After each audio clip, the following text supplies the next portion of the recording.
Polda Jawa Tengah amankan lebih dari 200 tersangka kasus narkoba.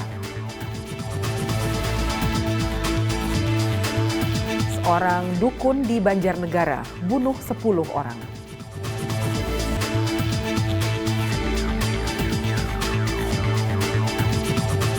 Polres Karawang tangkap 3 anggota geng motor yang melakukan kejahatan sadis.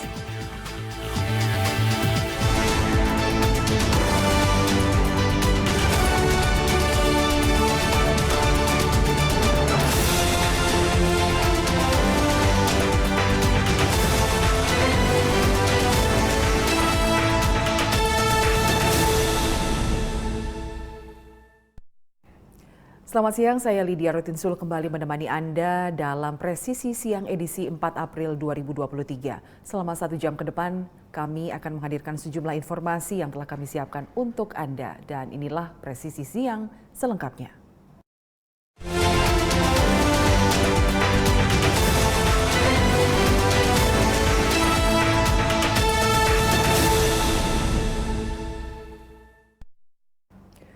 Pemirsa, polisi menemukan 10 mayat korban pembunuhan yang dilakukan oleh tersangka Slamet Tohari. Saat ini tim Disaster Victim Identification atau DVI sedang mengidentifikasi para korban.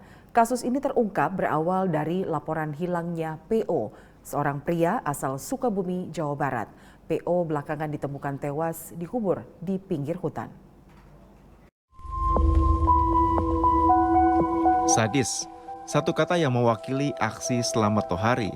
Pria berusia 45 tahun, mengaku dukun yang mampu menggandakan uang ini membunuh 10 korban.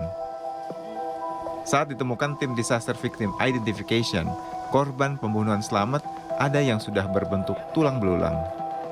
Aksi sadis ini terungkap setelah adanya laporan hilangnya PO, salah satu korban Slamet. Korban pria berusia 53 tahun asal Sukabumi, Jawa Barat dilaporkan hilang oleh keluarganya. PO belakangan ditemukan tewas dikubur di pinggiran hutan Desa Balun, Kecamatan Wanayasa, Banjarnegara. Sebelumnya PO bersama anaknya sempat menemui Slamet. Mereka datang ke Banjarnegara bulan Juli 2022. Pada 20 Maret 2023, PO sendirian mendatangi Slamet menagih penggandaan uang. Korban sempat mengirim pesan kepada anaknya kalau ia sedang berada di rumah Slamet. Korban meminta anaknya untuk mencari korban jika ia tidak bisa dihubungi lagi. Anak korban pun akhirnya melaporkan ke Polres Banjarnegara setelah ia tidak bisa lagi menghubungi korban. Kami dapati informasi dari anak Bapak PO bahwa Bapak PO terakhir bertemu dengan tersangka atas nama ST. Kemudian kami mengamankan tersangka atas nama ST, dilakukan interogasi, dan memang menyatakan atau membenarkan bahwa saudara PO sudah dimakamkan atau sudah diberi racun sehingga dikuburkan oleh saudara ST. Dari hasil pengembangan, polisi menangkap Slamet Tohari. Tim Humas Polres Banjarnegara, Polda Jawa Tengah melaporkan untuk Polri TV. 10 jenazah korban pembunuhan berantai kasus penggandaan uang ditemukan di pinggir hutan di Banjarnegara, Jawa Tengah. Para korban tergoda janji manis seorang dukun yang dipercaya bisa menggandakan uang yang mereka titipkan. Untuk korban dari saudara ST sampai pada saat hari ini, yaitu sejumlah 10 korban yang dimana terdapat 6 mayat dari pria dan 4 dari wanita. Modus tersangka ini dalam hal ini dukun atas nama ST ini yang dimana bisa menggandakan uang. Jadi untuk korban ini percaya untuk menggandakan uang, korban ini mengalami kerugian kurang lebih senilai 70 juta rupiah yang diiming-imingi oleh tersangka ST ini menjadi kurang lebih 6 miliar rupiah. Dalam melaksanakan aksinya, ST itu memiliki kaki-kaki atau yang bahasa kita untuk mencari para korban, yang dimana nanti diupload di sebuah media sosial dan untuk menggait para korban sehingga para korban tertarik. Nah, untuk kaki-kaki tersebut nanti yang melaporkan kepada saudara ST bahwa ini loh ada calon korban lagi, ada calon pasien lagi seperti itu. Nah, dari pengakuan saudara ST pun berbicara kepada kami, yuk saya nggak punya Pak ilmu-ilmu kayak gitu, tapi kok orang-orang masih pada percaya dengan saya gitu. Makanya saya lanjutkan untuk menghasilkan uang. Pemirsa, nampaknya kasus pembunuhan berantai tidak hanya terjadi baru-baru ini saja. Kasus pembunuhan berantai di Indonesia sudah terjadi cukup sering dengan berbagai motif dan modus operandi. Berikut informasinya. Pembunuhan berantai yang cukup keji baru terjadi pada bulan Maret 2022 lalu. Tersangka bernama Aki Wowon bersama komplotannya melancarkan aksi pembunuhan dengan modus penggandaan uang. Korban biasanya merupakan tenaga kerja wanita atau TKW yang dijanjikan akan menjadi kaya raya saat kembali ke Indonesia. Kasus pembunuhan berantai yang pernah terjadi di daerah Desa Bunglai, Sumatera Selatan terjadi pada tahun 2021. Pelaku berinisial OT melakukan aksi pembunuhan terhadap sejumlah tetangganya sendiri. 5 orang tetangganya tewas dalam aksi pembunuhan ini. Motif pelaku melakukan pembunuhan berantai dikarenakan pelaku mengidap gangguan kejiwaan. Pelaku pun dijerat dengan pasal 338 dan 340 KUHP. Kasus pembunuhan lainnya terjadi pada tahun 2007. Pelaku yang disebut sebagai Dukun Asep membunuh 8 orang secara keji. Pelaku mencari korban lewat modus penggandaan uang dan meminta syarat uang sebesar 20 juta rupiah dari korban. Pelaku kemudian melakukan pembunuhan dengan memberikan minuman beracun berkedok ritual untuk menggandakan uang. Pelaku dieksekusi mati pada bulan Maret 2008.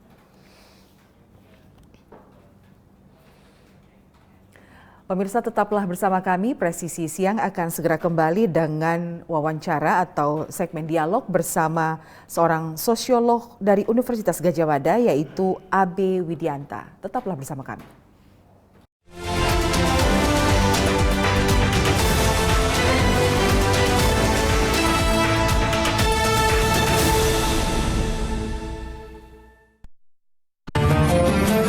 Assalamualaikum warahmatullahi wabarakatuh. Setelah perjuangan bersama melewati masa pandemi COVID-19, syukur alhamdulillah tahun ini kita dipertemukan kembali dengan bulan suci Ramadan. Bulan yang penuh dengan limpahan rahmat dan ampunan, mengajarkan kita mengendalikan diri untuk mencapai kelembutan hati serta peduli kepada sesama. Dalam suasana yang penuh kebahagiaan ini, saya, Jenderal Polisi Dr. Andes Listio Sigit Prabowo MSI, Kepala Kepolisian Negara Republik Indonesia, beserta seluruh keluarga besar Kepolisian Negara Republik Indonesia, mengucapkan marhaban ya Ramadan, selamat menunaikan ibadah puasa kepada seluruh umat Islam di Indonesia.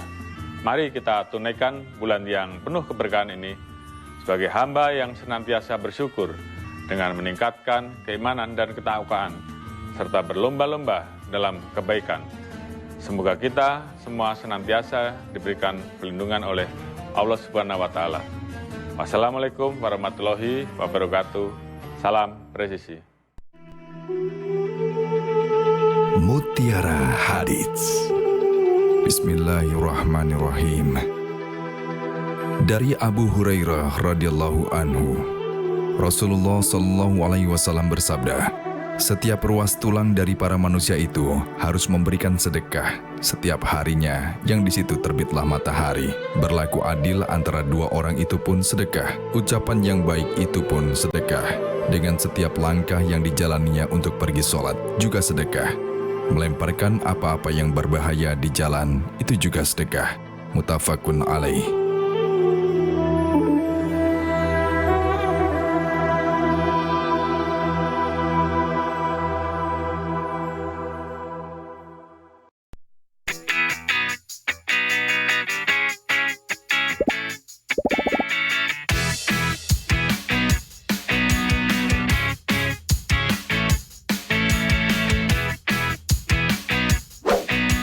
Informasi terhangat dari tanah air.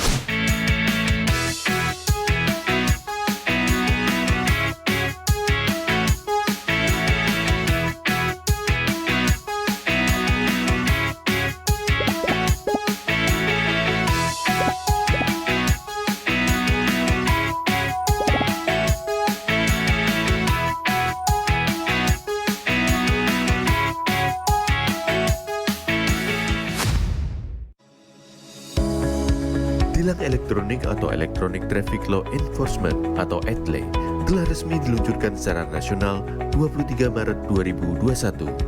Perangkat ETLE secara otomatis menangkap pelanggar lalu lintas yang dimonitor dan kemudian diidentifikasi data kendaraan menggunakan ERI.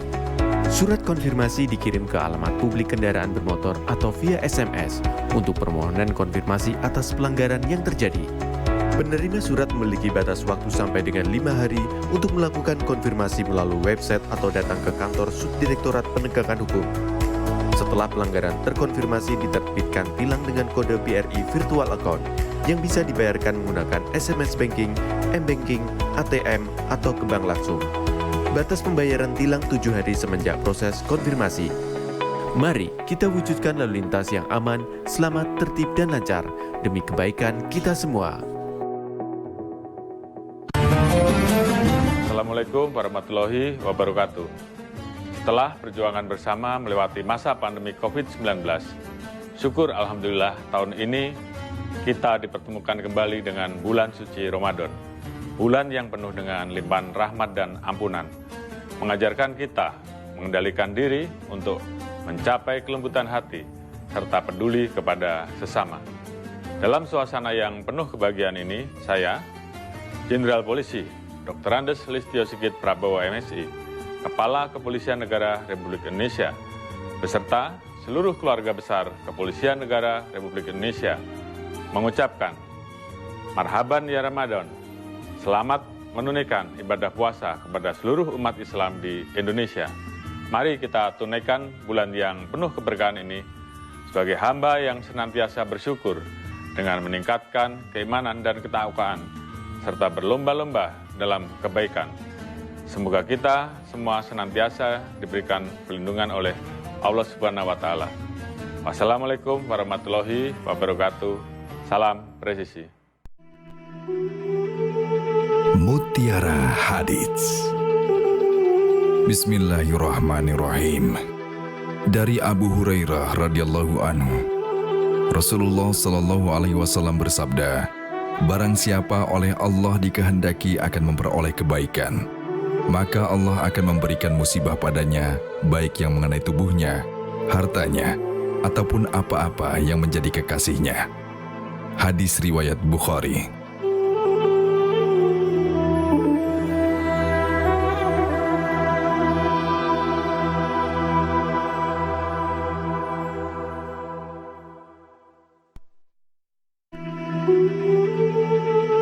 Mutiara Hadits.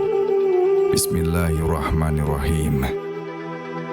Dari Abu Hurairah radhiyallahu anhu, Rasulullah sallallahu alaihi wasallam bersabda, setiap ruas tulang dari para manusia itu harus memberikan sedekah setiap harinya yang di situ terbitlah matahari. Berlaku adil antara dua orang itu pun sedekah. Ucapan yang baik itu pun sedekah. Dengan setiap langkah yang dijalaninya untuk pergi sholat juga sedekah. Melemparkan apa-apa yang berbahaya di jalan itu juga sedekah. Muttafaqun alaih.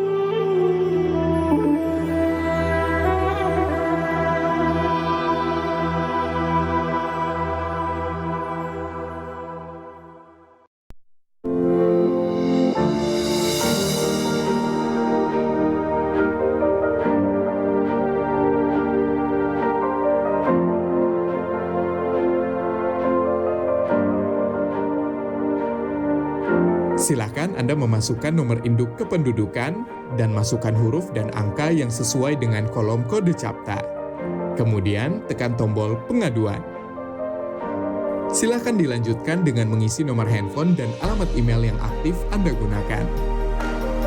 Terdapat dua pilihan tujuan, yaitu Mabes dan Polda.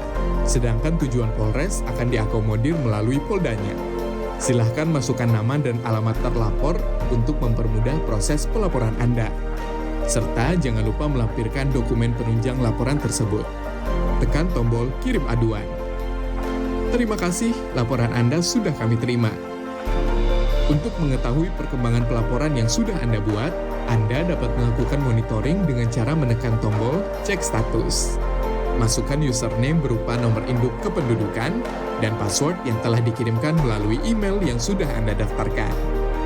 Di dalam halaman dashboard, Anda bisa mengetahui berapa kali Anda sudah membuat laporan, informasi konsultasi, tujuan aduan Anda, isi dari aduan Anda, serta status aduan. Dalam halaman detail laporan, Anda bisa mengetahui semua data yang sudah dimasukkan. Apabila Anda ingin mencetak laporan, silakan tekan tombol print laporan. Untuk mengetahui perkembangan pelaporan, Anda dapat memonitor setelah mendapatkan hasil laporan dari admin Dumas Presisi. Apabila Anda merasa memerlukan konsultasi, silakan isi form konsultasi agar dapat berkomunikasi secara online dengan admin. Kami hadir untuk melayani serta mempermudah proses pengaduan Anda. Terima kasih. Assalamualaikum warahmatullahi wabarakatuh. Setelah perjuangan bersama melewati masa pandemi COVID-19, syukur Alhamdulillah tahun ini kita dipertemukan kembali dengan bulan suci Ramadan. Bulan yang penuh dengan limpahan rahmat dan ampunan, mengajarkan kita mengendalikan diri untuk mencapai kelembutan hati, serta peduli kepada sesama. Dalam suasana yang penuh kebahagiaan ini, saya, Jenderal Polisi Dr. Andes Listio Sigit Prabowo MSI, Kepala Kepolisian Negara Republik Indonesia, beserta seluruh keluarga besar Kepolisian Negara Republik Indonesia, mengucapkan Marhaban ya Ramadan, selamat menunaikan ibadah puasa kepada seluruh umat Islam di Indonesia. Mari kita tunaikan bulan yang penuh keberkahan ini sebagai hamba yang senantiasa bersyukur dengan meningkatkan keimanan dan ketakwaan, serta berlomba-lomba dalam kebaikan. Semoga kita semua senantiasa diberikan perlindungan oleh Allah Subhanahu wa Ta'ala. Wassalamualaikum warahmatullahi wabarakatuh. Salam presisi.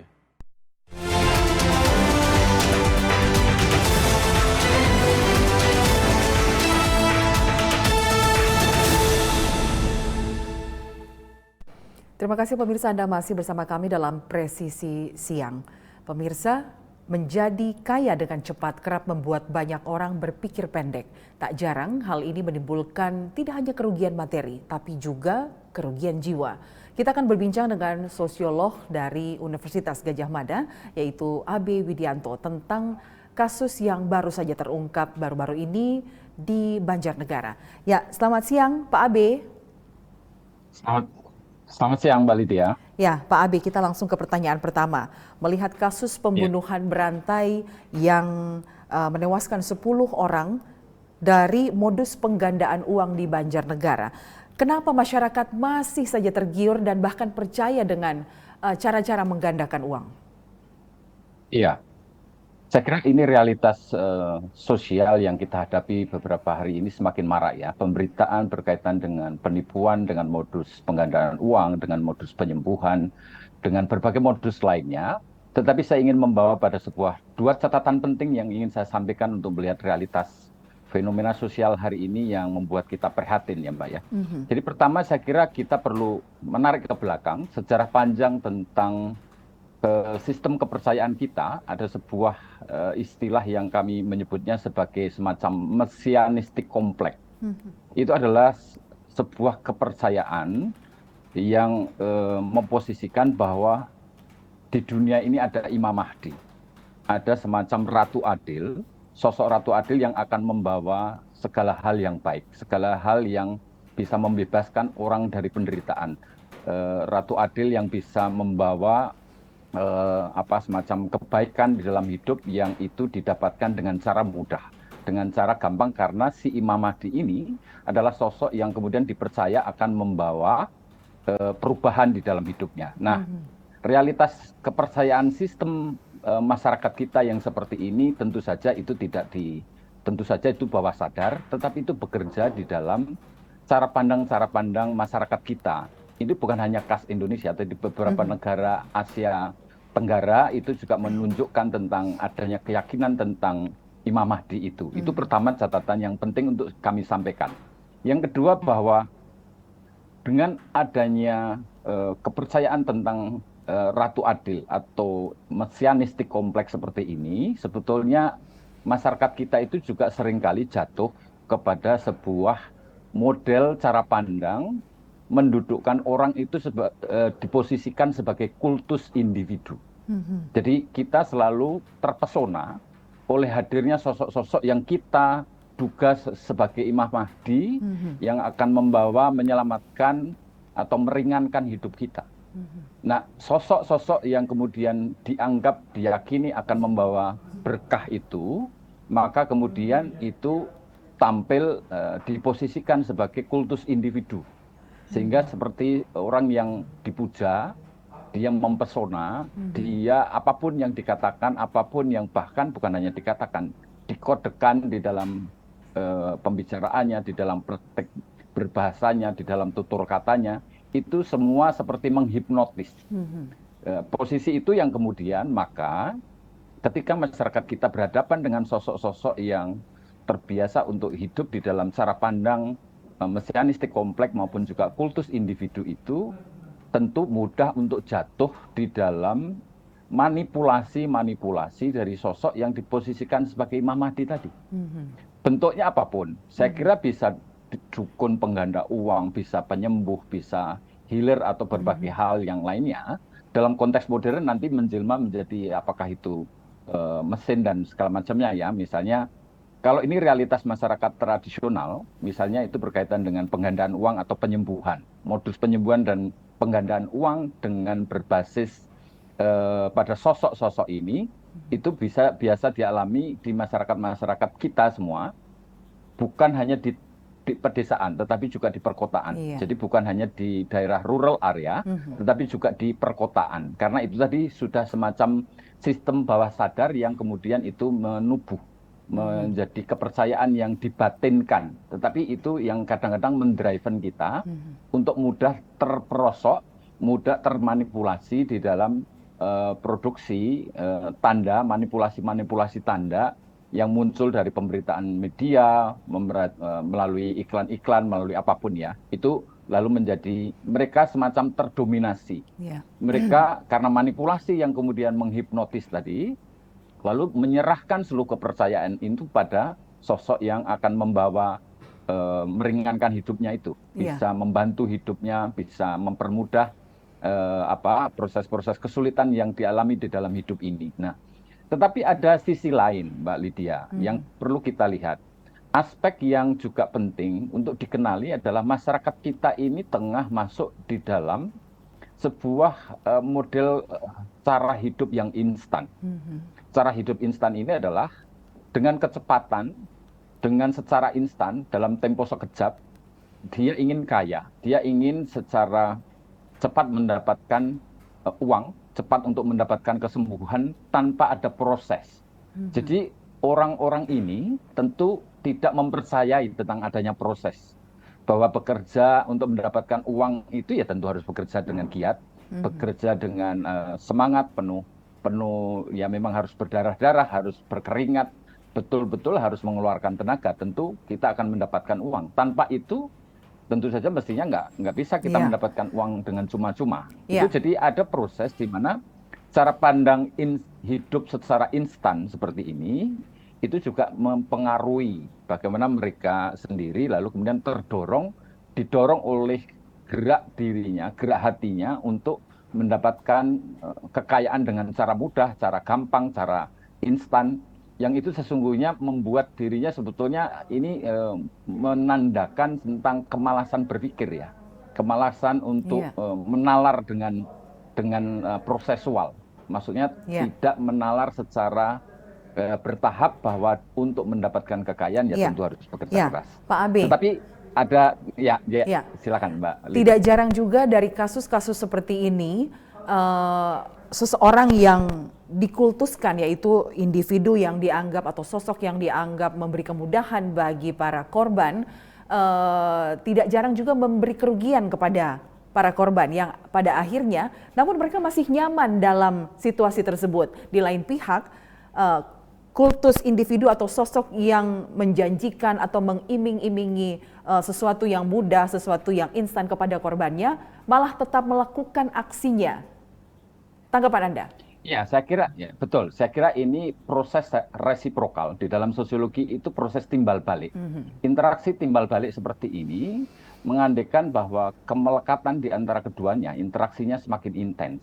Ketika satu mempercayai sebagai ada relasi yang saling trusted begitu, dan lama-kelamaan sebetulnya relasi mereka menjadi semakin saling percayanya semakin kuat. Maka semakin kuat, maka pada titik-titik tertentu, praktik bagaimana kemudian dia harus menjalankan manipulasi itu baru bisa dilakukan gitu ya. Membangun kepercayaan itu sendiri adalah kemampuan dari si manipulator sebagai orang yang bisa menggandakan uang, bisa menyembuhkan itu, pasti membutuhkan waktu untuk bisa kapan saatnya ini tepat, orang-orang ini bisa dimanipulasi. Dan tentu saja manipulasi itu bisa macam-macam cara, tetapi ujungnya itu adalah bagaimana dia didominasi, cara berpikirnya, cara bawah sadarnya, bahwa ini kemudian juga nanti ujungnya pasti ada tindak praktik kriminal yang kemudian dia mengambil keuntungan, apakah itu kemudian berbagai hal, bahkan bisa melakukan yang paling violence adalah soal rape ya, tentang pemerkosaan dan segala macamnya. Dampaknya bahkan juga bisa sampai kepada proses pembunuhan. Dan ini tentu saja ambil bagian di dalam proses ini, cara berpikir kita yang seringkali memang dasarnya kita bisa melihat Mbak Lydia bahwa tanpa mungkin kita tidak bisa denial lagi bahwa masyarakat kita juga sebetulnya materialistik ya. Itu harus disadari bahwa kita harus sadar bahwa ternyata watak materialistik yang barangkali juga agak dekat dengan hedonistik ini juga sebetulnya juga sangat tipis bedanya untuk masuk ke dalam semacam godaan-godaan yang memudahkan kita untuk terjerembab ke dalam praktik manipulatif dari orang lain yang kita kultuskan tadi. Maka sebetulnya ini perlu, yang kemudian kita perlu berikan penjelasan adalah soal apa dan bagaimana cara kita bisa mengantisipasi agar hal seperti ini tidak terulang. Itu menurut pokok Anda, penting yang menurut Anda hal-hal seperti apa yang dapat dijadikan edukasi bagi masyarakat agar sifat-sifat materialistis dan juga hedonistik mereka atau masyarakat itu agar tidak berujung kepada kasus-kasus yang tidak hanya sekedar penipuan materi saja, namun untuk menghindari kerugian jiwa seperti yang terjadi di Banjarnegara baru-baru ini? Iya, saya kira kita perlu bersama-sama. Ini bagian proses dari yang kita sebut sebagai pendidikan publik ya.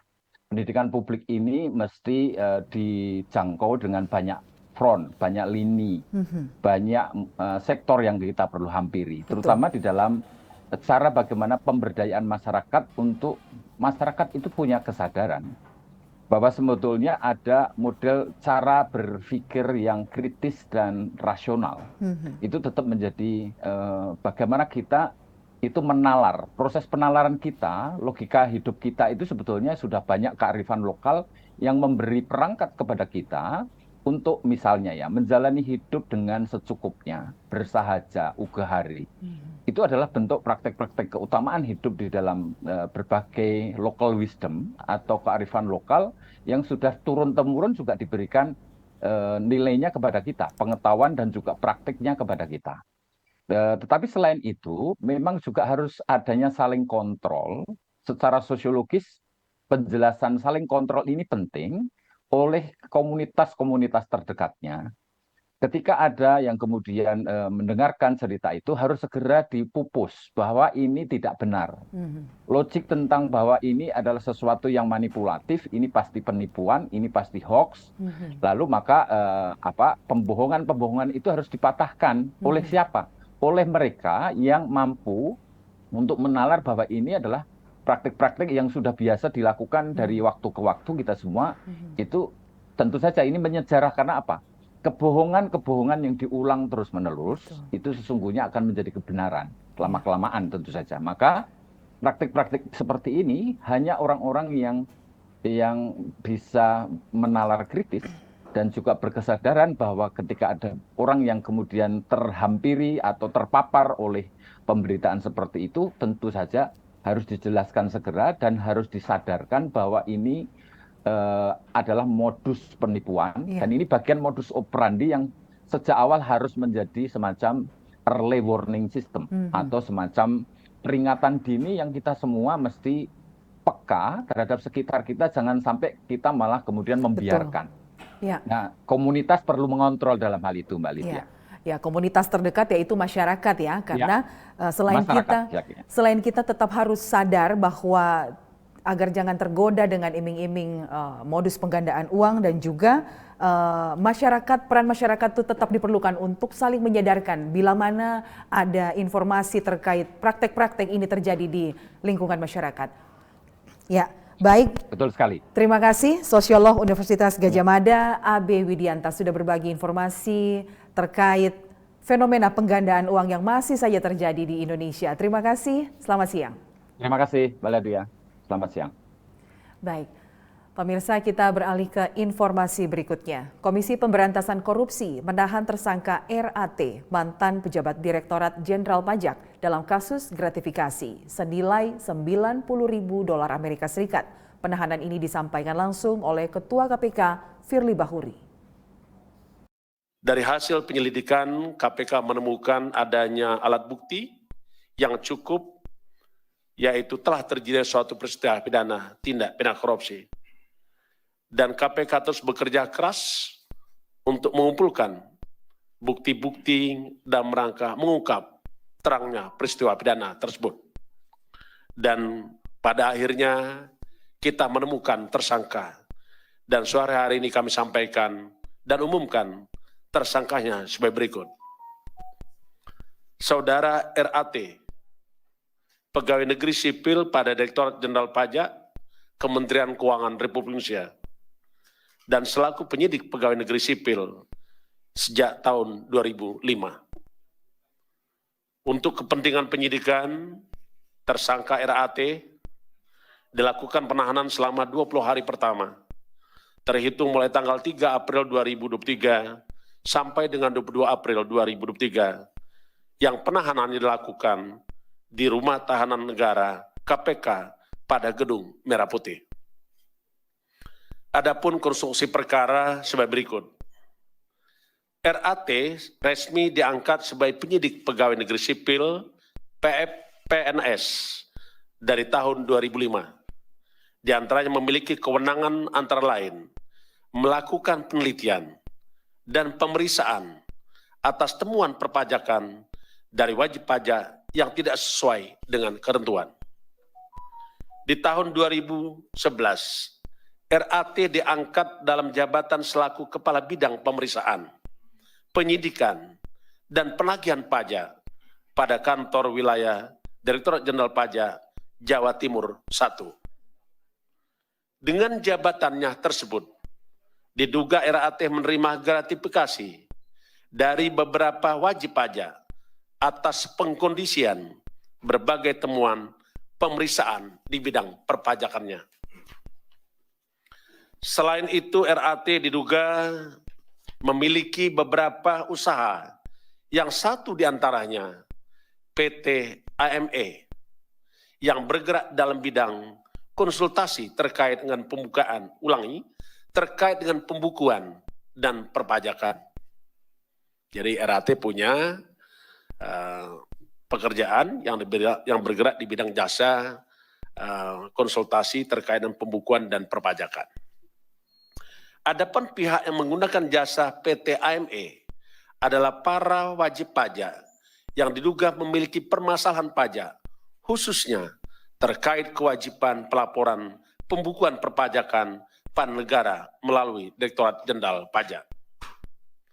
Setiap kali wajib pajak mengalami kendala dan permasalahan dalam proses penyelesaian perpajakannya, RAT diduga aktif merekomendasikan untuk konsultasi dan koordinasi dengan PT AME. Sebagai bukti permulaan awal, tim penyidik menemukan adanya aliran dana atau uang gratifikasi yang diterima saudara tersangka RAT sejumlah sekitar $90.000 yang penerimaannya melalui PT AME, dan saat ini pendalaman dan penelusuran terus dilakukan. Pemirsa, Presisi Siang akan segera kembali, tetaplah bersama kami.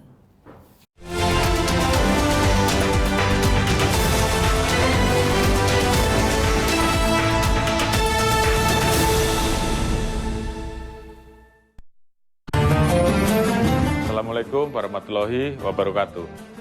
Setelah perjuangan bersama melewati masa pandemi COVID-19, syukur Alhamdulillah tahun ini kita dipertemukan kembali dengan bulan suci Ramadan. Bulan yang penuh dengan limpahan rahmat dan ampunan, mengajarkan kita mengendalikan diri untuk mencapai kelembutan hati, serta peduli kepada sesama. Dalam suasana yang penuh kebahagiaan ini, saya, Jenderal Polisi Dr. Andes Listio Sigit Prabowo MSI, Kepala Kepolisian Negara Republik Indonesia, beserta seluruh keluarga besar Kepolisian Negara Republik Indonesia, mengucapkan Marhaban ya Ramadan, selamat menunaikan ibadah puasa kepada seluruh umat Islam di Indonesia. Mari kita tunaikan bulan yang penuh keberkahan ini sebagai hamba yang senantiasa bersyukur dengan meningkatkan keimanan dan ketakwaan, serta berlomba-lomba dalam kebaikan. Semoga kita semua senantiasa diberikan perlindungan oleh Allah Subhanahu wa Ta'ala. Wassalamualaikum warahmatullahi wabarakatuh. Salam presisi. Mutiara Hadits. Bismillahirrahmanirrahim. Dari Abu Hurairah radhiyallahu anhu, Rasulullah Shallallahu alaihi wasallam bersabda, setiap ruas tulang dari para manusia itu harus memberikan sedekah setiap harinya yang di situ terbitlah matahari. Berlaku adil antara dua orang itu pun sedekah. Ucapan yang baik itu pun sedekah. Dengan setiap langkah yang dijalaninya untuk pergi sholat juga sedekah. Melemparkan apa-apa yang berbahaya di jalan itu juga sedekah. Muttafaqun alaih.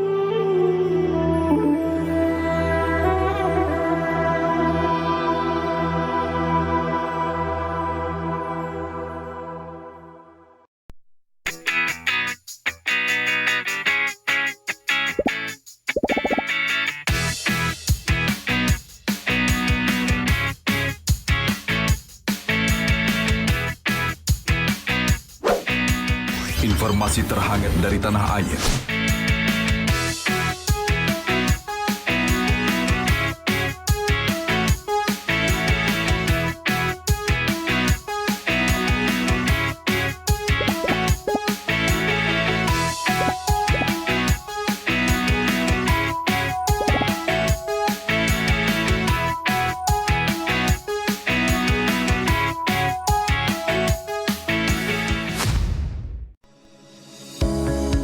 Tilang elektronik atau Electronic Traffic Law Enforcement atau ETLE telah resmi diluncurkan secara nasional 23 Maret 2021.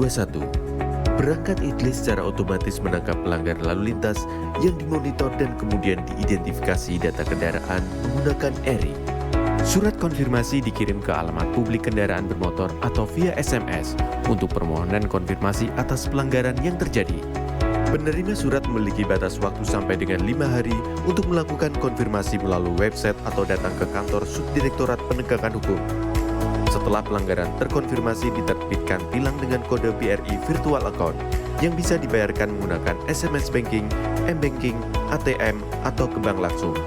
Batas pembayaran tilang 7 hari semenjak proses konfirmasi. Mari kita wujudkan lalu lintas yang aman, selamat, tertib, dan lancar demi kebaikan kita semua. Assalamualaikum warahmatullahi wabarakatuh. Setelah perjuangan bersama melewati masa pandemi COVID-19, syukur Alhamdulillah tahun ini kita dipertemukan kembali dengan bulan suci Ramadan. Bulan yang penuh dengan limpahan rahmat dan ampunan, mengajarkan kita mengendalikan diri untuk mencapai kelembutan hati, serta peduli kepada sesama. Dalam suasana yang penuh kebahagiaan ini, saya, Jenderal Polisi Dr. Andes Listio Sigit Prabowo MSI, Kepala Kepolisian Negara Republik Indonesia, beserta seluruh keluarga besar Kepolisian Negara Republik Indonesia, mengucapkan Marhaban ya Ramadan, selamat menunaikan ibadah puasa kepada seluruh umat Islam di Indonesia. Mari kita tunaikan bulan yang penuh keberkahan ini sebagai hamba yang senantiasa bersyukur dengan meningkatkan keimanan dan ketakwaan, serta berlomba-lomba dalam kebaikan. Semoga kita semua senantiasa diberikan perlindungan oleh Allah Subhanahu wa Ta'ala. Wassalamualaikum warahmatullahi wabarakatuh. Salam presisi. Mutiara Hadits. Bismillahirrahmanirrahim. Dari Abu Hurairah radhiyallahu anhu, Rasulullah Shallallahu alaihi wasallam bersabda, setiap ruas tulang dari para manusia itu harus memberikan sedekah setiap harinya yang di situ terbitlah matahari. Berlaku adil antara dua orang itu pun sedekah. Ucapan yang baik itu pun sedekah. Dengan setiap langkah yang dijalaninya untuk pergi sholat juga sedekah. Melemparkan apa-apa yang berbahaya di jalan itu juga sedekah. Muttafaqun alaih.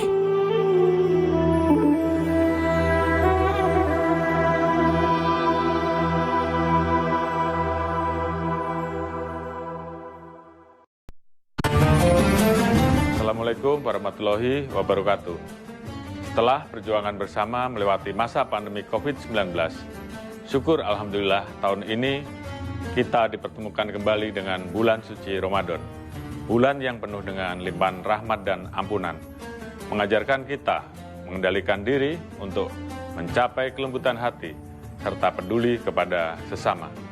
Dalam suasana yang penuh kebahagiaan ini, saya, Jenderal Polisi Dr. Andes Listio Sigit Prabowo MSI, Kepala Kepolisian Negara Republik Indonesia, beserta seluruh keluarga besar Kepolisian Negara Republik Indonesia, mengucapkan, Marhaban ya Ramadan, selamat menunaikan ibadah puasa kepada seluruh umat Islam di Indonesia.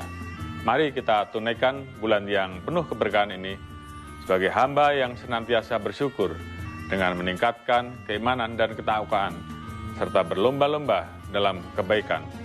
Semoga kita semua senantiasa diberikan perlindungan oleh Allah Subhanahu wa Ta'ala. Wassalamualaikum warahmatullahi wabarakatuh. Salam presisi.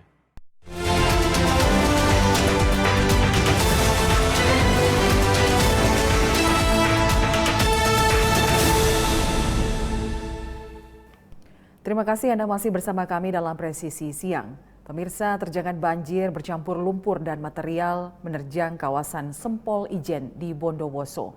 Longsor berasal dari tebing atau lereng di atas jalan menutup akses menuju kawasan Ijen sepanjang sekitar 100 meter.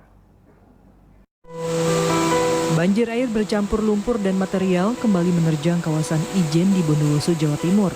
Kali ini banjir menerjang Sempol. Banjir sempat memutuskan akses satu-satunya kawasan tersebut. Banjir berasal dari kawasan atas yakni wilayah Gunung Suket dan Raung. Banjir yang terjadi di kawasan Sempol Ijen tersebut waktunya hampir bersamaan dengan kejadian longsor di daerah Pos Malabar. Sebelumnya hujan deras selama beberapa hari di wilayah Ijen Bondowoso menyebabkan longsor. Akibatnya akses menuju kawasan itu tertutup total. Titik longsor berada tak jauh dari pos pintu masuk menuju kawasan PTPN 12 atau lazim disebut Pos Malabar. Longsor berasal dari tebing atau lereng di atas jalan tersebut menutup akses menuju kawasan Ijen sepanjang sekitar 100 meter. Kejadian tersebut juga menyebabkan kawasan Ijen terisolasi. Humas Polres Bondowoso Polda Jawa Timur melaporkan untuk Polri TV. Dan untuk mengetahui kondisi terkini banjir dan longsor di kawasan Sempol Ijen, Bondowoso, Jawa Timur, kita sudah terhubung dengan Kapolsek Sempol, AKP Is Kusuma. Ya, selamat siang Pak Kusuma. Selamat siang Mbak Lydia. Ya, siap. Pak Kusuma, seperti apa kondisi terkini pasca banjir dan longsor yang terjadi di wilayah Sempol Ijen? Untuk pasca banjir dan longsor, untuk banjir sudah mulai surut, sedangkan longsor sudah berangsur-angsur dibersihkan. Demikian Mbak Lydia. Ya. Apa saja yang terdampak dari bencana banjir dan longsor ini, Pak? Untuk yang menyebabkan banjir dan longsor itu hanya karena intensitas curah hujan yang cukup tinggi. Demikian lagi. Ya, apa ada rumah warga atau fasilitas umum yang terdampak akibat banjir dan longsor ini? Sampai saat ini kita tidak menemui adanya kerugian materi berupa kerusakan rumah penduduk karena luapan tidak begitu ekstrim. Jadi hanya melalui saluran-saluran yang telah dibersihkan sebelumnya. Demikian Mbak. Ya, melihat tayangan yang sedang kita tayangkan ini, banjir dan longsor itu mengenai jalan ya, seperti apa arus lalu lintas yang saat ini pasca banjir dan longsor tersebut? Pertama kali kita melihat terjadinya longsor sempat macet, tapi kita sudah bergerak untuk membersihkan longsor tersebut sehingga mobilitas dan arus mobilitas berangsur-angsur sudah mulai normal. Demikian, Mbak Budi. Pihak-pihak siapa saja yang terlibat dalam pembersihan material longsor dan banjir ini, Pak? Untuk pihak-pihak yang terkait melaksanakan pembersihan longsor, yang pertama adalah BPD Kabupaten Bondowoso, kemudian diikuti oleh peran masyarakat sekitar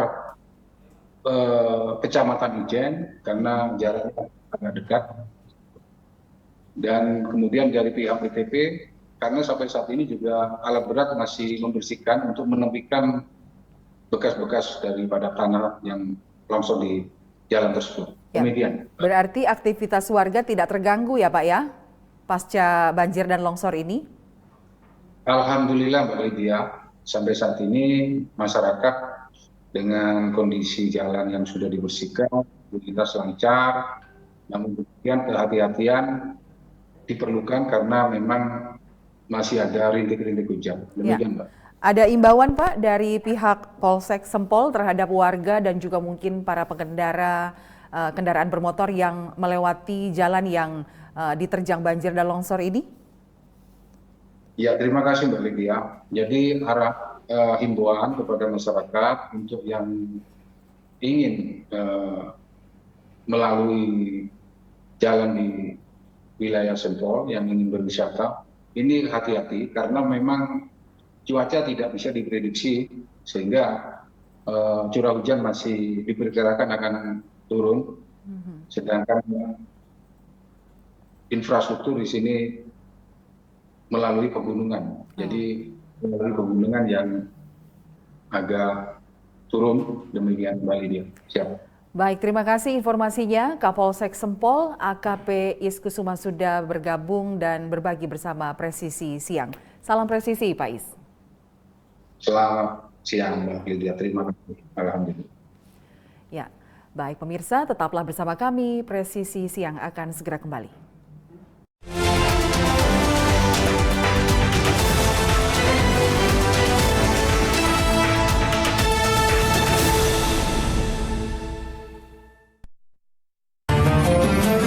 Assalamualaikum warahmatullahi wabarakatuh. Setelah perjuangan bersama melewati masa pandemi COVID-19, syukur Alhamdulillah tahun ini kita dipertemukan kembali dengan bulan suci Ramadan. Bulan yang penuh dengan limpahan rahmat dan ampunan, mengajarkan kita mengendalikan diri untuk mencapai kelembutan hati serta peduli kepada sesama. Dalam suasana yang penuh kebahagiaan ini, saya, Jenderal Polisi Dr. Andes Listio Sigit Prabowo MSI, Kepala Kepolisian Negara Republik Indonesia, beserta seluruh keluarga besar Kepolisian Negara Republik Indonesia, mengucapkan Marhaban ya Ramadan, selamat menunaikan ibadah puasa kepada seluruh umat Islam di Indonesia. Mari kita tunaikan bulan yang penuh keberkahan ini sebagai hamba yang senantiasa bersyukur dengan meningkatkan keimanan dan ketakwaan, serta berlomba-lomba dalam kebaikan. Semoga kita semua senantiasa diberikan perlindungan oleh Allah Subhanahu wa Ta'ala. Wassalamualaikum warahmatullahi wabarakatuh. Salam presisi. Mutiara Hadits. Bismillahirrahmanirrahim. Dari Abu Hurairah radhiyallahu anhu, Rasulullah Shallallahu alaihi wasallam bersabda, setiap ruas tulang dari para manusia itu harus memberikan sedekah setiap harinya yang di situ terbitlah matahari. Berlaku adil antara dua orang itu pun sedekah. Ucapan yang baik itu pun sedekah. Dengan setiap langkah yang dijalaninya untuk pergi sholat juga sedekah. Melemparkan apa-apa yang berbahaya di jalan itu juga sedekah. Muttafaqun alaih.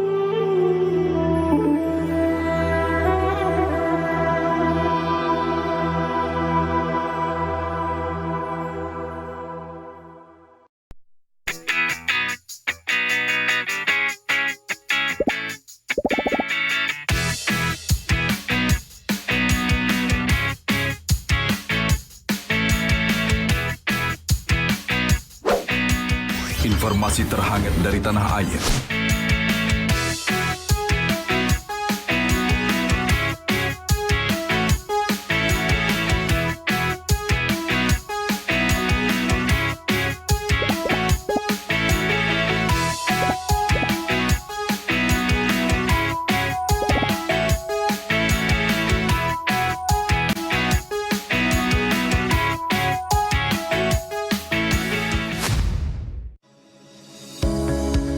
Tilang elektronik atau Electronic Traffic Law Enforcement atau ETLE telah resmi diluncurkan secara nasional 23 Maret 2021.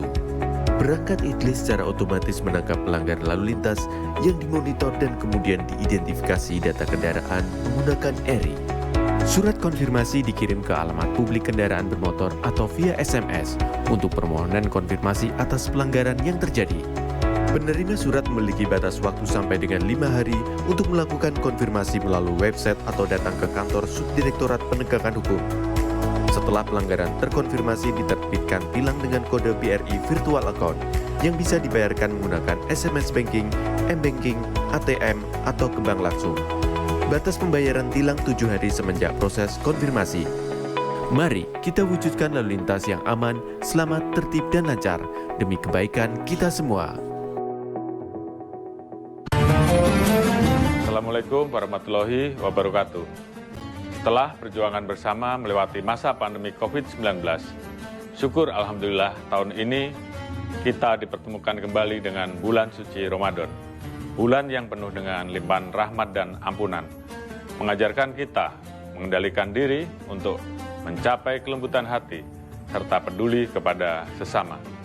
Dalam suasana yang penuh kebahagiaan ini, saya, Jenderal Polisi Dr. Andes Listio Sigit Prabowo MSI, Kepala Kepolisian Negara Republik Indonesia, beserta seluruh keluarga besar Kepolisian Negara Republik Indonesia, mengucapkan Marhaban ya Ramadan, selamat menunaikan ibadah puasa kepada seluruh umat Islam di Indonesia.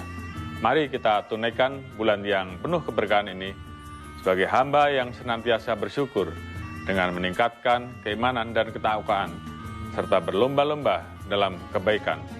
Semoga kita semua senantiasa diberikan perlindungan oleh Allah Subhanahu wa Ta'ala. Wassalamualaikum warahmatullahi wabarakatuh. Salam presisi. Mutiara Hadits. Bismillahirrahmanirrahim. Dari Abu Hurairah radhiyallahu anhu, Rasulullah sallallahu alaihi wasallam bersabda, barang siapa oleh Allah dikehendaki akan memperoleh kebaikan, maka Allah akan memberikan musibah padanya, baik yang mengenai tubuhnya, hartanya, ataupun apa-apa yang menjadi kekasihnya. Hadis riwayat Bukhari.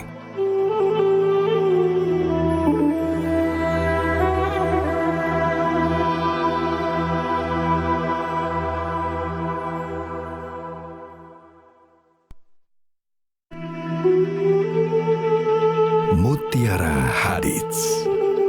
Bismillahirrahmanirrahim.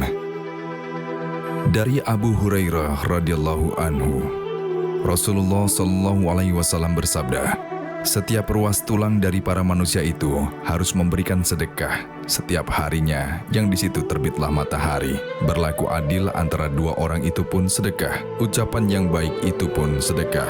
Dengan setiap langkah yang dijalaninya untuk pergi sholat juga sedekah. Melemparkan apa-apa yang berbahaya di jalan itu juga sedekah. Muttafaqun alaih.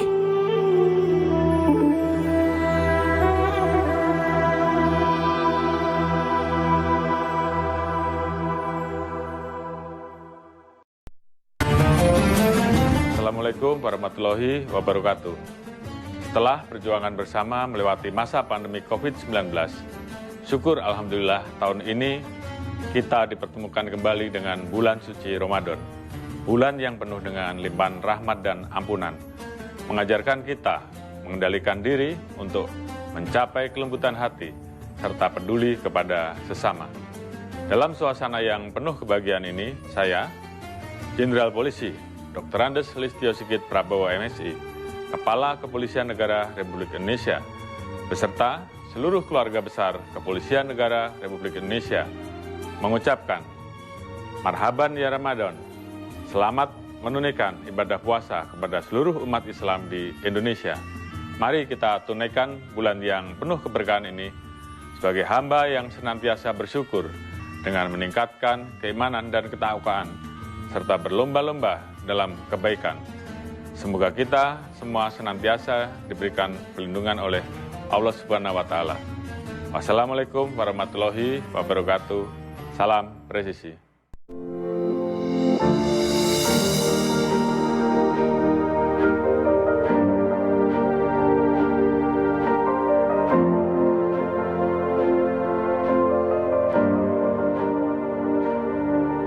Silakan Anda memasukkan nomor induk kependudukan dan masukkan huruf dan angka yang sesuai dengan kolom kode CAPTA. Kemudian tekan tombol pengaduan. Silakan dilanjutkan dengan mengisi nomor handphone dan alamat email yang aktif Anda gunakan. Terdapat dua pilihan tujuan, yaitu Mabes dan Polda. Sedangkan tujuan Polres akan diakomodir melalui Poldanya. Silahkan masukkan nama dan alamat terlapor untuk mempermudah proses pelaporan Anda. Serta jangan lupa melampirkan dokumen penunjang laporan tersebut. Tekan tombol kirim aduan. Terima kasih, laporan Anda sudah kami terima. Untuk mengetahui perkembangan pelaporan yang sudah Anda buat, Anda dapat melakukan monitoring dengan cara menekan tombol cek status. Masukkan username berupa nomor induk kependudukan dan password yang telah dikirimkan melalui email yang sudah Anda daftarkan. Di dalam halaman dashboard, Anda bisa mengetahui berapa kali Anda sudah membuat laporan, informasi konsultasi, tujuan aduan Anda, isi dari aduan Anda, serta status aduan. Dalam halaman detail laporan, Anda bisa mengetahui semua data yang sudah dimasukkan. Apabila Anda ingin mencetak laporan, silahkan tekan tombol print laporan. Untuk mengetahui perkembangan pelaporan, Anda dapat memonitor setelah mendapatkan hasil laporan dari admin Humas Presisi. Apabila Anda merasa memerlukan konsultasi, silakan isi form konsultasi agar dapat berkomunikasi secara online dengan admin. Kami hadir untuk melayani serta mempermudah proses pengaduan Anda. Terima kasih.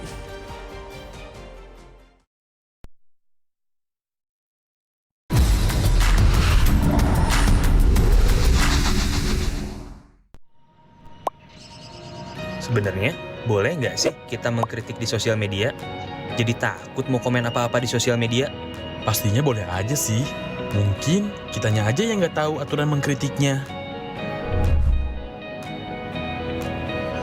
Halo Sobat Polri, mau tahu tips cara mengkritik di sosial media? Simak penjelasan berikut. Pertama, dilarang secara sengaja menyebarkan komentar berita bohong dan menyesatkan yang merugikan konsumen. Kedua, dilarang secara sengaja menyebarkan informasi yang ditujukan untuk menimbulkan rasa kebencian atau permusuhan individu. Ketiga, dilarang mengancam kekerasan dan menakut-nakuti yang ditujukan secara pribadi. Jadi, mengkritik itu boleh. Sampaikan kritik yang bukan mengandung hinaan, hasutan, pencemaran nama baik, atau tindakan-tindakan tercela lainnya.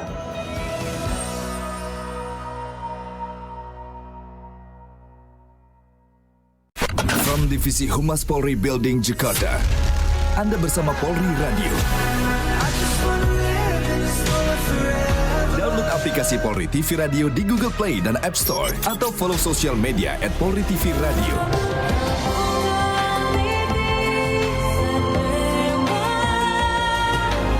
Polri Radio, transparansi informasi dan terpercaya.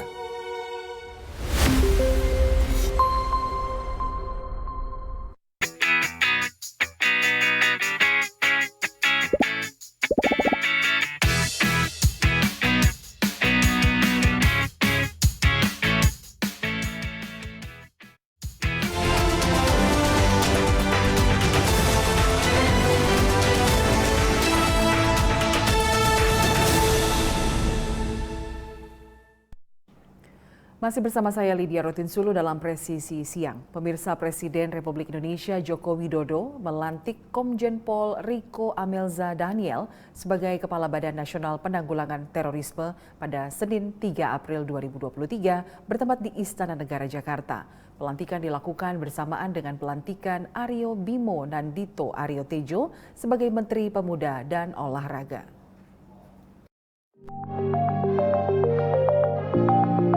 Komjen Pol Riko Amelza Daniel ditunjuk Presiden RI Joko Widodo sebagai Kepala BNPT menggantikan Komjen Pol Purnawirawan Boy Rafli Amar yang memasuki masa pensiun. Pengangkatan Komjen Riko sebagai Kepala BNPT sesuai keputusan Presiden RI nomor 51/TPA tahun 2023. Pelantikan juga dilakukan bersamaan dengan pelantikan Aryo Bimo Nandito Aryo Tejo sebagai Menpora RI. Dito Aryo Tejo dilantik menggantikan Zainuddin Amali yang mengundurkan diri sebagai Menpora, usai terpilih menjadi Wakil Ketua Umum PSSI. Akan setia kepada Undang-Undang Dasar Negara Republik Indonesia. Resmi dilantik, Dito Aryo Tejo menjadi Menteri termuda di Kabinet Indonesia Maju. Sebelumnya, Dito Aryo Tejo pernah dipercaya oleh Kemenpora dan Komite Olimpiade Indonesia menjadi Chef de Mission atau Ketua Kontingen Indonesia Youth Olympic Games 2018 di Buenos Aires, Argentina. Usai melantik, Presiden meminta Kepala BNPT Komjen Riko Amelza Daniel untuk melakukan optimalisasi kegiatan deradikalisasi, terutama bagi mereka yang pernah terlibat dalam masalah hukum dengan kasus radikalisme dan terorisme. Bapak Presiden tadi berpesan kepada saya ya, untuk melakukan optimalisasi kegiatan deradikalisasi, terutama kepada saudara-saudara kita yang pernah tersesat ya, dan terlibat dalam masalah hukum dengan kasus-kasus radikalisme dan terorisme seperti itu. Dan kita tentunya akan menggunakan berbagai upaya, ya, pendekatan secara preventif, secara persuasif, tentunya dengan mengedepankan upaya pencegahan. Prevention is better than cure. Prevention first. The law enforcement only, the ultimum remedium strategy. Sementara itu, Presiden memberikan 3 arahan kepada Dito Aryo Tejo yang baru saja dilantik sebagai Menpora RI. Ya, yang pasti melanjutkan apa yang sudah dimulai dari sebelumnya Pak Zainuddin Amali, semua program seperti desain besar olahraga dan juga sentra pelayanan kepemudaan nasional. Dan juga ada 3 poin dari Pak Presiden. Yang satu, Pak Presiden ingin di agenda event SEA Games dan ASEAN Games kita memprioritaskan cabur-cabur yang memiliki potensi medali. Jadi harus efisien tetapi kita mendapatkan hasil medali yang terbaik. Dan kedua, arahan Pak Presiden ingin liga-liga pertandingan olahraga itu masif dilaksanakan di level tingkat pendidikan, sekolah, dan kuliah. Dan juga untuk rakyat kita diminta untuk menggalakkan liga antar kampung. Dan ketiga, Pak Presiden sangat peduli dan ingin ekosistem sport industri Indonesia ini semakin maju dan semakin established. Dan untuk pemuda, Pak Presiden ingin pengembangan pemuda itu lebih kepada arah kewirausahaan dan juga profesionalitas.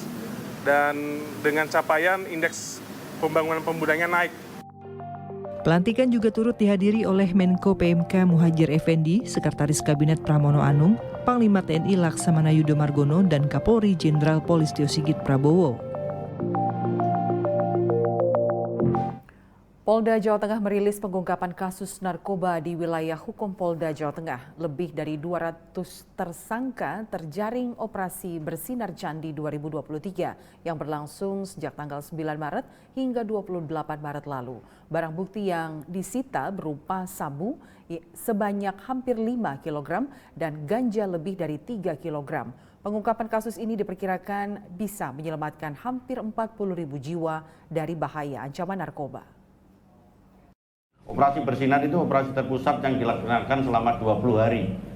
Jadi 20 hari terhitung mulai tanggal 9 sampai 28 Maret 2023. Dari operasi ini memang komitmen Polda Jawa Tengah dalam rangka KKYD menjelang saat Ramadan kita lakukan kegiatan kepolisian yang ditingkatkan. Tidak hanya petasan, kemudian pelaku 365, kemudian judi, kemudian lain sebagainya, termasuk narkoba. Jadi selama pelaksanaan operasi ini 20 hari, kita berhasil mengungkap 176 kasus TO. Jadi kasus TO itu target operasi yang telah ditentukan dengan menetapkan 220 tersangka. Jadi 176 TO, tersangkanya adalah 220 tersangka. Yang hadir di sini ada 87 tersangka. Lainnya tersebar di seluruh polres-polres. Untuk para kapolres yang hadir adalah barang bukti minimal 50 gram. Saya hadirkan langsung untuk memberikan suatu penghargaan bahwa kita tidak main-main dalam hal memerangi narkoba. Kemudian non-TO sebanyak 48 kasus dengan 67 tersangka.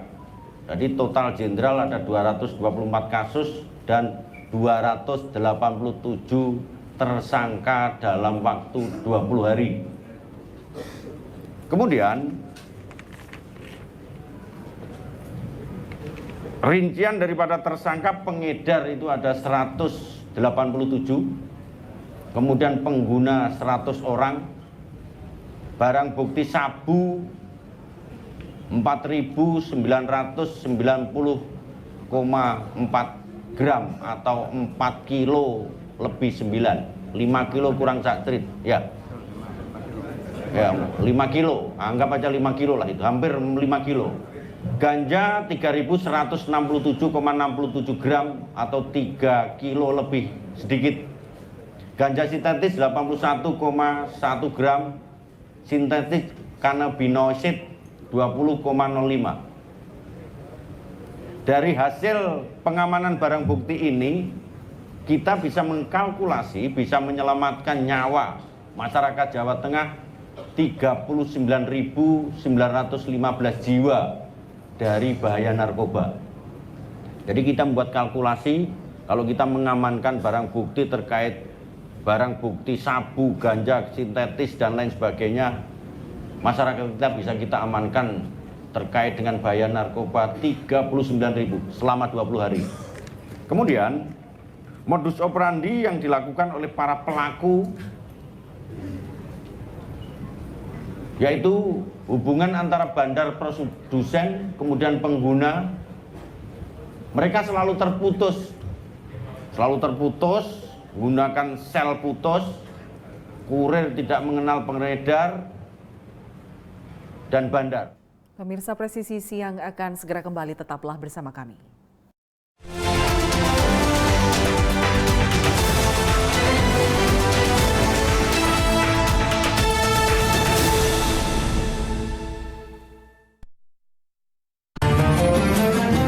Assalamualaikum warahmatullahi wabarakatuh. Setelah perjuangan bersama melewati masa pandemi COVID-19, syukur alhamdulillah tahun ini kita dipertemukan kembali dengan bulan suci Ramadan. Bulan yang penuh dengan limpahan rahmat dan ampunan, mengajarkan kita mengendalikan diri untuk mencapai kelembutan hati serta peduli kepada sesama. Dalam suasana yang penuh kebahagiaan ini, saya, Jenderal Polisi Dr. Andes Listio Sigit Prabowo MSI, Kepala Kepolisian Negara Republik Indonesia, beserta seluruh keluarga besar Kepolisian Negara Republik Indonesia, mengucapkan Marhaban ya Ramadan, selamat menunaikan ibadah puasa kepada seluruh umat Islam di Indonesia. Mari kita tunaikan bulan yang penuh keberkahan ini sebagai hamba yang senantiasa bersyukur dengan meningkatkan keimanan dan ketakwaan, serta berlomba-lomba dalam kebaikan. Semoga kita semua senantiasa diberikan perlindungan oleh Allah Subhanahu wa Ta'ala. Wassalamualaikum warahmatullahi wabarakatuh. Salam presisi. Mutiara Hadits. Bismillahirrahmanirrahim. Dari Abu Hurairah radhiyallahu anhu, Rasulullah sallallahu alaihi wasallam bersabda, setiap ruas tulang dari para manusia itu harus memberikan sedekah setiap harinya yang di situ terbitlah matahari. Berlaku adil antara dua orang itu pun sedekah. Ucapan yang baik itu pun sedekah. Dengan setiap langkah yang dijalaninya untuk pergi sholat juga sedekah. Melemparkan apa-apa yang berbahaya di jalan itu juga sedekah. Muttafaqun alaih.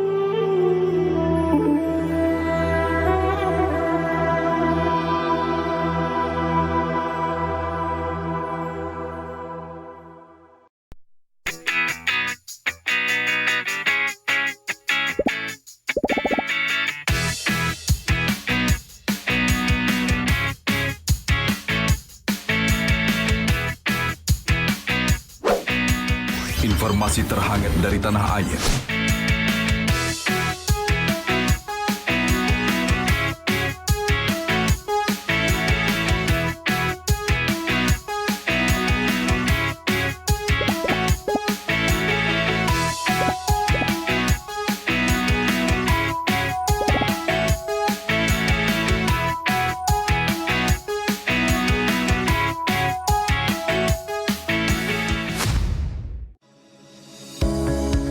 Tilang elektronik atau Electronic Traffic Law Enforcement atau ETLE telah resmi diluncurkan secara nasional 23 Maret 2021. Perangkat ETLE secara otomatis menangkap pelanggar lalu lintas yang dimonitor dan kemudian diidentifikasi data kendaraan menggunakan ERI. Surat konfirmasi dikirim ke alamat publik kendaraan bermotor atau via SMS untuk permohonan konfirmasi atas pelanggaran yang terjadi. Penerima surat memiliki batas waktu sampai dengan 5 hari untuk melakukan konfirmasi melalui website atau datang ke kantor Subdirektorat Penegakan Hukum. Setelah pelanggaran terkonfirmasi, diterbitkan tilang dengan kode BRI Virtual Account yang bisa dibayarkan menggunakan SMS Banking, M-Banking, ATM, atau ke bank langsung. Batas pembayaran tilang 7 hari semenjak proses konfirmasi. Mari kita wujudkan lalu lintas yang aman, selamat, tertib, dan lancar demi kebaikan kita semua. Assalamualaikum warahmatullahi wabarakatuh. Setelah perjuangan bersama melewati masa pandemi COVID-19, syukur Alhamdulillah tahun ini kita dipertemukan kembali dengan bulan suci Ramadan. Bulan yang penuh dengan limpahan rahmat dan ampunan, mengajarkan kita mengendalikan diri untuk mencapai kelembutan hati serta peduli kepada sesama. Dalam suasana yang penuh kebahagiaan ini, saya, Jenderal Polisi Dr. Andes Listio Sigit Prabowo MSI, Kepala Kepolisian Negara Republik Indonesia, beserta seluruh keluarga besar Kepolisian Negara Republik Indonesia, mengucapkan Marhaban ya Ramadan, selamat menunaikan ibadah puasa kepada seluruh umat Islam di Indonesia.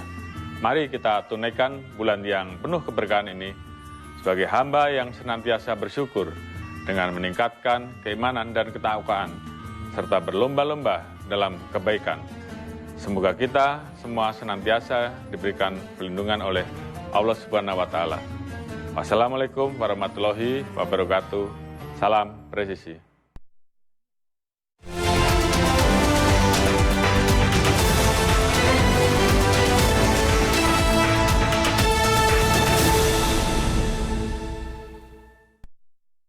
Masih bersama saya Lydia Rutin Sulu dalam Presisi Siang. Pemirsa, Kepolisian Resor Karawang Polda Jawa Barat menangkap 3 orang anggota geng motor yang beraksi sadis terhadap korbannya.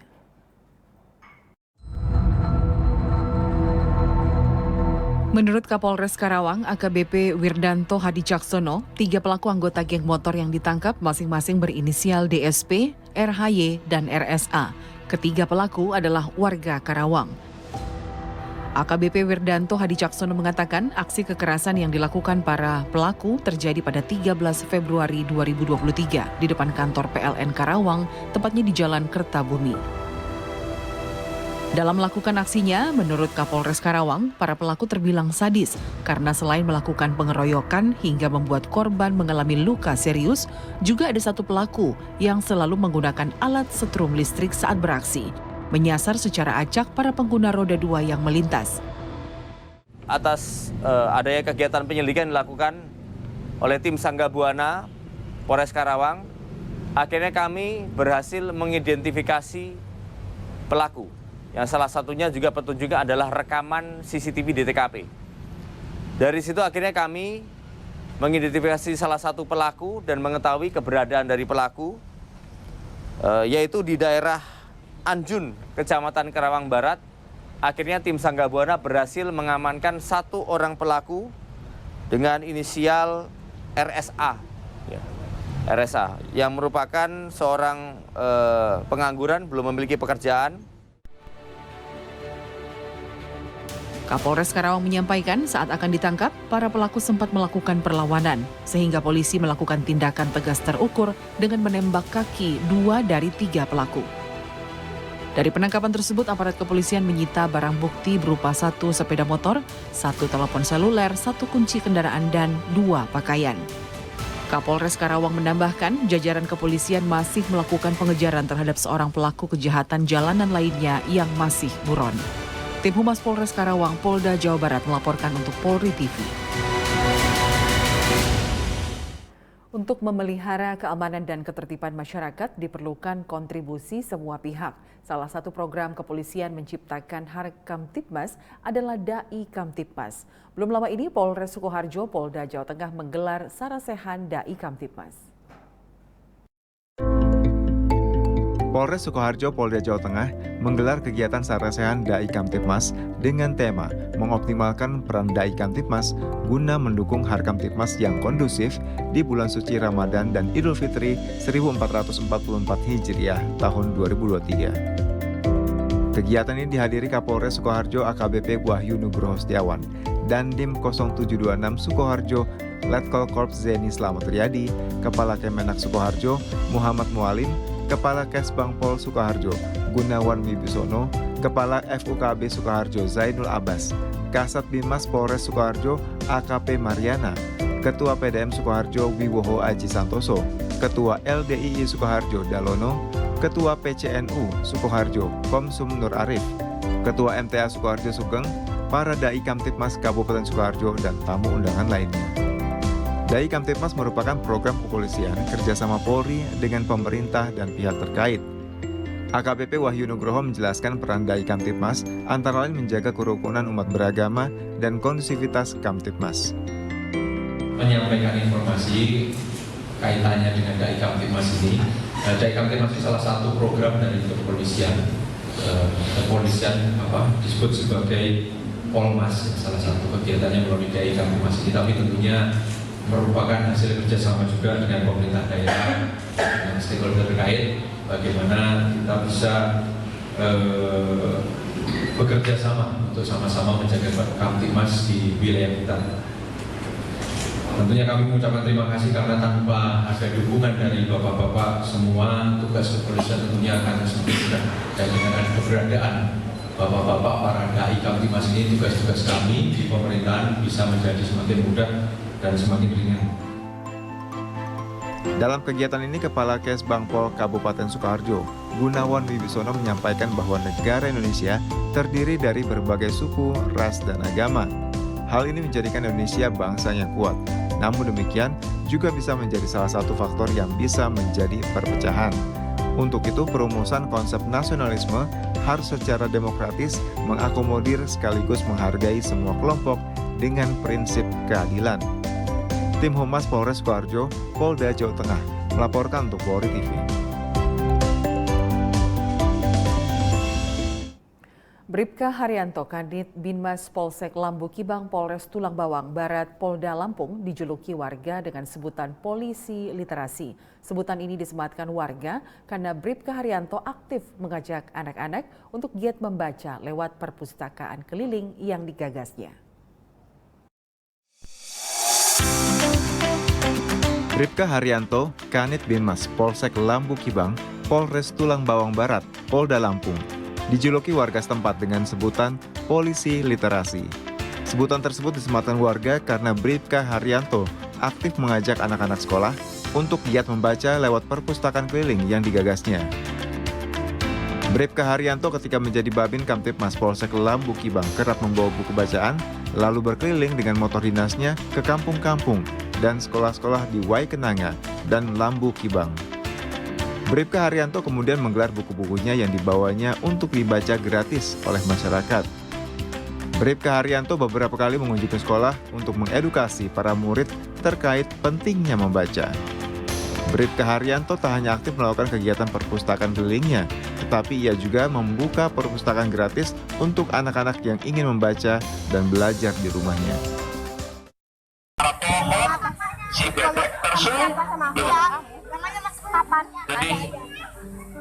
Oh alah, akun. Dagingku sedikit. Aku jangan dimakan. Aku sudah 3 hari tidak makan dan hari ini aku harus makan. Jangan aku ya. Karena bagiku sedikit. Di hutan sana ada seekor anak panda yang dagingnya lebih banyak. Jadi kalau panda sama bebek besar mana? Besar panda. Jadi panda ini dagingnya akan lebih banyak. Oh, begitu ya, Bek? Kalau begitu, aku antarkan, kata si buaya. Aku antarkan ke panda. Pergi, mereka berdua jalan-jalan. Setelah ketemu panda, kita semua. Setelah ketemu si panda, si bebek ini langsung kabur. Kamu udah pakai kelas? Kabur, ya. Udah. Bribka Haryanto memiliki banyak koleksi buku pelajaran dan buku bacaan yang cukup lengkap untuk para siswa SD hingga SMA di perpustakaan rumahnya. Tim Humas Polres Tulang Bawang Barat Polda Lampung melaporkan untuk Polri TV. Informasi tadi sekaligus menutup jumpa kita dalam Presisi Siang kali ini. Saya Lydia Rotin Sulu, terima kasih atas perhatian Anda. Selamat siang, salam presisi.